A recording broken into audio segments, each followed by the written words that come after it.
Here is the Avalanche Oscillator circuit again. This time I'm feeding the signal from there, the output, into the Korg Monotron. I'm going to use the various control knobs on the Korg Monotron to make various modulations, sound effects. When I tried using ordinary waves like sine waves and sawtooth waves and square waves and tried to feed them into the Korg Monotron, I really didn't get any particularly very good results. They were okay, but nothing special.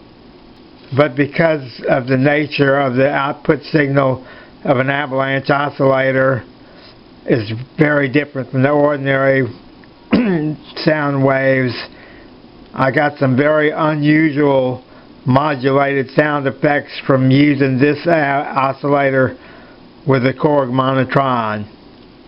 In fact, the sound effects I got from using this Korg Monotron to modulate this Avalanche oscillator is some of the best and most interesting and unusual sound effects I've gotten so far from modulating circuits.